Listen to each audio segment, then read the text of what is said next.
Now, once you preview your font, you do like how it looks, you're going to download and install it inside of Microsoft Word. Okay, so this is a sample of what the letter would look like right here.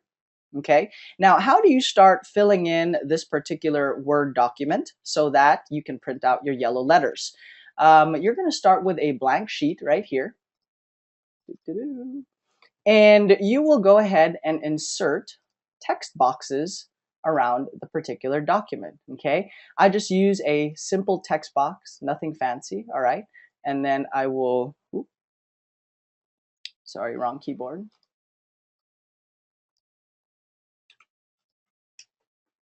Okay, start over. Insert text box, annual quote, author quote, draw text box. There we go. Simple or draw text box. I think if you draw text box, it's actually simpler and easier. So just go with the draw text box. And then you're going to put Dear X. Okay. You will insert different merge fields into this particular document. So don't worry, that will pop up on here as we move forward. Okay. And since you will have a template that you can follow, let me just go ahead and close this other document so we don't since you're going to have this particular document and template to follow, you're simply going to mirror and add in your own boxes. Now, the easier way to do this would be to just go ahead and edit the existing document you download. But for some reason, some people like to, again, put it all together from scratch. So we're going to get you that video so that you'll be able to do that. Okay, so download the file. You can go through a copy paste motion throughout the document, all right? And you can just copy paste the text boxes and move them around the document, all right? Now you're gonna have to quote unquote guesstimate a little bit here, and that's okay. I'll show you guys how you will learn how you will end up sizing it up. The original template or file that you can download as part of this video, which will be in the website that you're viewing it on, okay? Or if you're watching this on a YouTube channel, there'll be a download link right below it, so you can get a copy of the template or instructions on where you can do so, okay? And yes, I do use the red font. I do use the red font. So I'm just copy pasting along here, trying to mirror what's in that other letter, right? If you really want to put it together from scratch, again, the easy way is just to edit this one right here. All right. But if you want to put it all together from scratch, we can do that one as well. Yes, it is already, the original file that you can download is already centered and lines up perfectly with the printer, and I will share what printer you can use. Livingston Straight, okay. Please call me at. All right. And this is if you want to copy paste it. Obviously, if you're going to just edit the information, this will take you, it'll actually be much shorter than the whole copy paste method.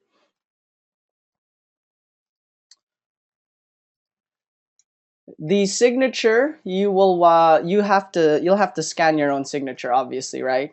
And then add that into the document. Okay.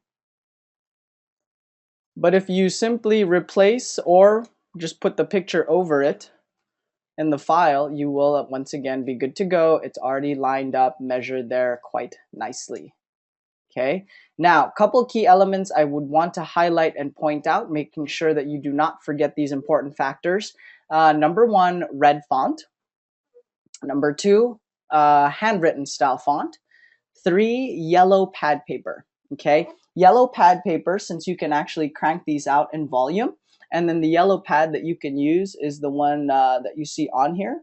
I don't know what brand that is. It says Tops, but I don't know if that's the final brand.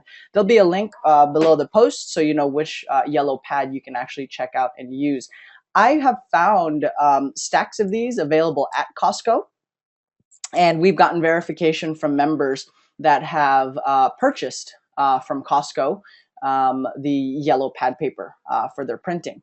And it actually just, even when you do, yeah, so even when you do tear it out, right, Michelle, when you load it into the printer, it will print again right side up and fully lined and within the margins. Okay, now when you do print it, okay, if you do print out this letter and you find it's a little bit off, maybe it's coming out right on the red lines in the yellow pad, then all you'll have to do is just modify and move some of these pieces around right here, right, so that you can line it up.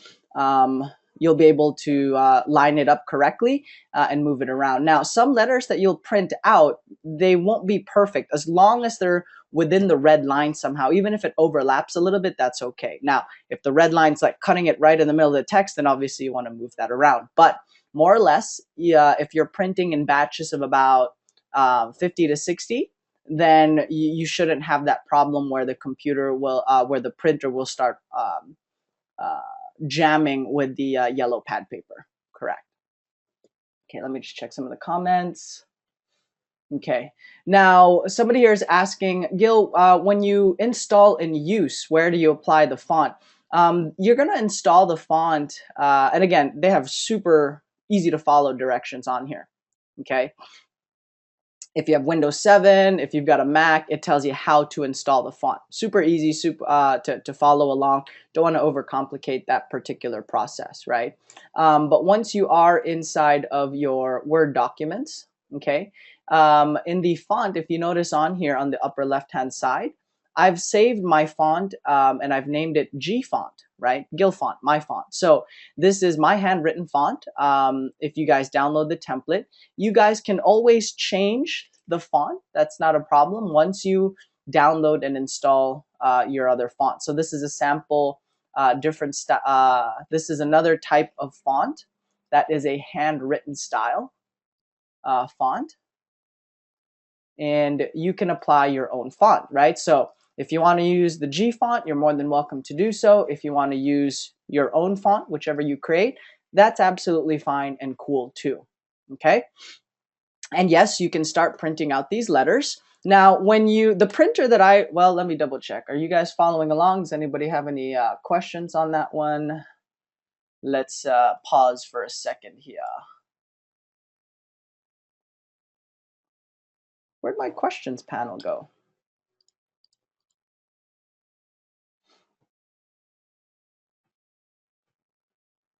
Okay, I don't see it on that one, so let me check this one right here. Gil says, Gillo, I put the yellow paper behind the white paper and leave the name and address blank. Then I scan the white paper in the scanner. Then I put the yellow paper in the printer and it comes out looking handwritten. Hey, that's one way to do it too. You can, yeah, so again, once you start writing your own letters, you're going to realize what doesn't work, what's inefficient. You're going to modify that process the way Gil O and his company does it. They'll delete this address line right here. So they don't have an address. So this is blank, and they'll probably leave the name blank as well, right? And so they just print out this blank yellow handwritten style font right there, this yellow letter, and then they'll handwrite the name and the address on there. So that's one way to do it. That's pretty cool.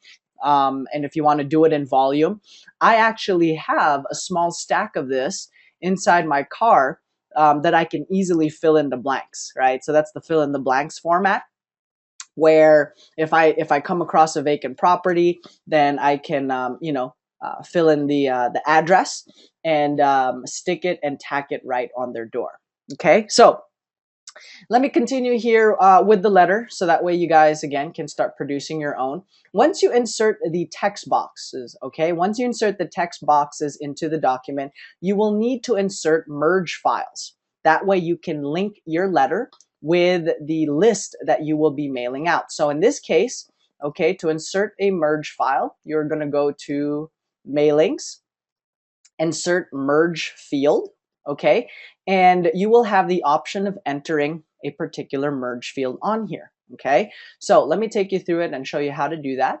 You're going to select a recipient list, use an existing list, all right, And you're gonna obviously have to look for the file where you saved it into your computer, right?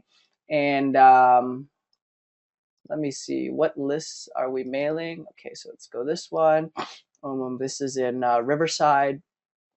Okay, so okay, ta-da! Letter first name is the merge field on there, and so now I have the file attached, right? Linked to this document.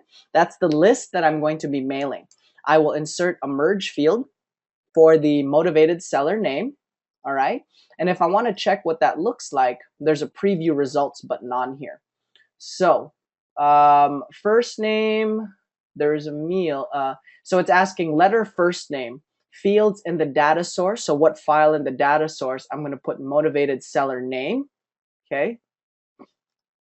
We have 2 merge fields on here. So we'll simply delete one. And so now I've got Antonio Navarro on there. All right. And again, we can always update this field right here. Let me show you how to do that. Insert merge field. Motivated seller name, bingo, there we go. And if you click once again preview results, it'll show you, okay, motivated seller name, and of course if you were starting from scratch, you won't have anything on here. You need to insert a merge field and put a property address. There you go. So now you have your name, now you have your addresses cranked out on there. And this is you can automate or have a nice little process here where you will simply insert there's a date, I think, that pops up on here somewhere. April footer. Yeah, it's hard because I don't have everything opened. But if you start typing in April 18, 2014, ta-da, it's on there. But what I want to do is insert the time and date. Header, text box. Here we go. Insert, if I click on date and time, it would automatically insert today's date. And if I have it on update automatically, then when I print the letters, it's going to print today's date. That way it's current. I do like to use a 7-day window for the dates. So if I am, I will use the 18th for, let's say I'll print out a batch today, and then I'll mail those out over the next few days, right? But that's how you get your date installed there. All right. Now, the printer, because that's always a good question and where most people get stuck, the printer that you can use is an Epson 4530. Okay. And there'll be a link if you want to go order an Epson 4530 online, I guess, included in this post. But this is a printer that can crank these out in batches of 20, 30, 50, 60. Now, what I've found by doing your own letters, by actually printing out your own letters, you can get your costs down to about 70, 80 cents per unit. The cheapest vendor that I've seen out there, we pay, we got a college kid started with his own little home business. And so we pay him about 90 cents a unit. It comes with a stamp, sealed, handwritten style font, and the envelope. So it's all in there, all inclusive, which is pretty cool, right? But you can get it down to about 70, 80 cents, even lower if you, lighten the color of the font, or, find other ways that you can tweak and modify your particular direct mail campaigns. Okay. And that is the yellow letter.